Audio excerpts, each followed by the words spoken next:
Shalom. I want to explain very quickly why a lot of people are resisting the gospel. Because just think about it, guys.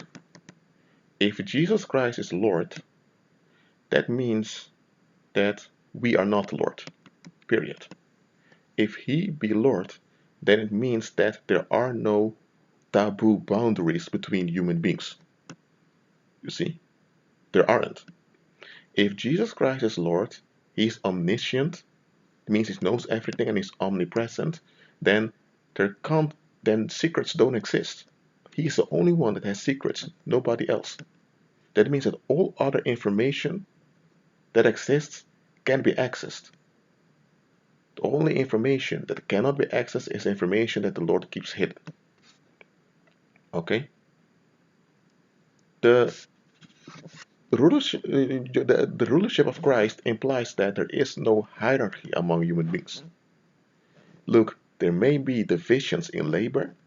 For example, you can have an overseer that oversees you cutting the grass, if cutting the grass is your job, but that's it. See, human beings tend to make divisions based upon what benefits self, and those that benefit self are placed on a high ladder on the hierarchy, and those that cannot benefit the self are placed very low. They are the nobodies. And the thing is, if Jesus is Lord, that means that there are no nobodies. If there are no nobodies, that means that you cannot scapegoat anyone. That means that you have to be careful how you treat people, how you think about people. You see?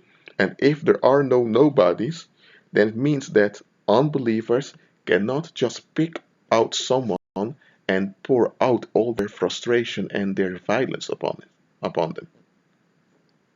Well, let's think about this. Why do people want respect? People want acknowledgement.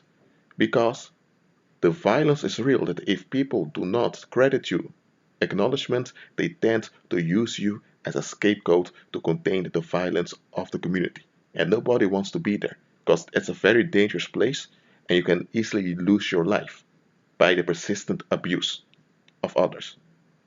The thing is, guys, if Jesus is Lord, that means that there are no nobodies. But it also implies that those that do not want to repent, that they cannot from time to time charge their violence and be free from the tension. That means the tension remains in them and the tension will escalate. You see?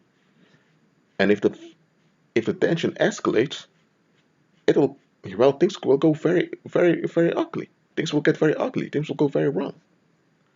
When tension escalates, you will have a lot of hate groups. Those hate groups will begin to fight each other. You will have what we call terrorism. We just witnessed some series of attacks in Paris on past Friday. So listen, Christianity does not bring world peace.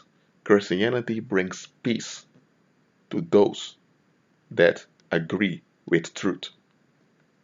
Those that do not agree with truth, there is nothing to for them to charge the violence upon because Christianity makes the scapegoat mechanism ineffective.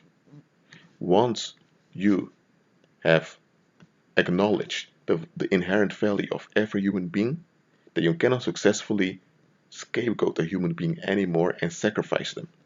You see, in ancient times, um, people did not believe in the inherent value of every human being. So humans were valued based upon their economic, based on their economic status in a community.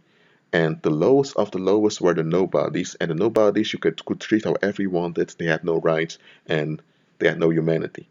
So you could spit upon them, you could kick them, and those people, the lowest of the lowest, were used by the community to dump all their violence upon them.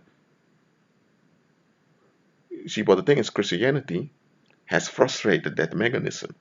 So now either people repent, they are destroying and ruining themselves with their own violence. And that's what we are witnessing around us.